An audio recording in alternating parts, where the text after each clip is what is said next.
কি মনে হচ্ছে কি রান্না করলাম আজকে? আলুর দম? না না, আজকে আলুর দম রান্না করি ডিম দিয়ে। হ্যালো এভরিওয়ান, আশা করছি আপনারা কেমন আছেন। আমার নতুন একটা ভিডিওতে আপনাদেরকে জানাই সকলকে স্বাগত। আজকে ডিম দিয়ে এক্সপেরিমেন্ট করব। ডিম দিয়ে এক্সপেরিমেন্ট বলা ভুল হবে, ডিম দিয়ে ওই একই ঝোল একই কষা খেতে আর ভাল লাগছে না, মুখে এবার তিতো পড়ে গেছে। এটা আমারই ইচ্ছে, এটা অন্য কারোর ইচ্ছে না। অন্য কেউ যদি শুনতো যে এইগুলো করব আমি 5টা ডিম দিয়ে একটি একটি ছোটো ছোটো কিউব কিউব করবো, তাও আবার এরকম হবে, তাহলে তো কেউ রাজি হতো না। তা আমি নিজে পাকা মোমো মেরে এইসব কাজগুলো করেছি। প্রথমত কি জানেন তো, রান্না করিতে রান্না করতে গেলে না এত কিছু ইচ্ছা করে না যে প্রতিদিন একরকম রান্না করতে। তাই একটু ভাবলাম একটু অন্যরকম যদি করা যেতেই পারে তাহলে কীরকম হয় বলুন তো। করে তো দেখতে হবে, ভালো হলো খারাপ হলো সেটা তো খেয়েই বোঝা যাবে। যাই হোক, ডিমটাকে ভালো মতন একটি পাত্রে ফাটিয়ে নিয়ে ওর মধ্যে একটু পেঁয়াজ কুচোনো, তারপর লঙ্কা টমেটো আর লবণ দিয়ে একটু ফাটিয়ে নিয়ে আলুগুলো সেদ্ধ বসিয়েছিলাম। ওই আলুগুলোর মিডিলেই আমি বসিয়ে দিয়েছিলাম ভাপের জন্য, যেটাকে ডিম ভাপা যেটা বলে থাকে। আমি যদি কোনো রকম ভুল বলে থাকি সেটা সংশোধন করে দেবেন অবশ্যই।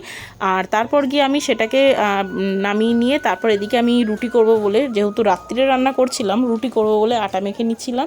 আর এদিকে আলুগুলো সেদ্ধ করে নিয়েছিলাম। সেই আলুগুলোকে নুন আর হলুদ দিয়ে ভালো করে একটু ভেজে নিয়েছিলাম লাল লাল করে।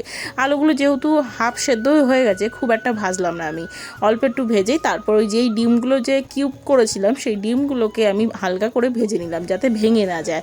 তারপরে ওই তেলের মধ্যে শুকনো লঙ্কা তেজপাতা গোটা জিরে ফোড়ন দিয়ে একটু পেঁয়াজ আদা লঙ্কা মিক্সিতে বাটা, সেই বাটা মশলাটা দিয়ে ভালো করে কষিয়ে নিয়ে যে যখন দেখবো তেলটা ছেড়ে এসছে তখন ভেজে রাখা আলুগুলো দিয়ে তারপর এর মধ্যে অ্যাড করেছিলাম লঙ্কার গুঁড়ো, হলুদ গুঁড়ো, নুন, তারপর জিরে গুঁড়ো দিয়ে ভালো করে কষিয়ে নিয়ে একটু লাস্টে অ্যাড করেছিলাম টক দই, যাতে ফ্লেভারটা সুন্দর হয় আর কালারটাও দেখতে সুন্দর হয়।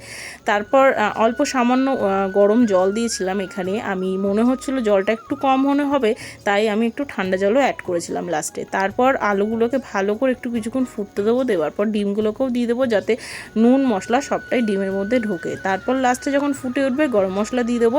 আপনারা চাইলে এর মধ্যে একটু বাটার নাহলে ঘি অ্যাড করতে পারবেন, খেয়ে দেখবেন ভালো লাগবে।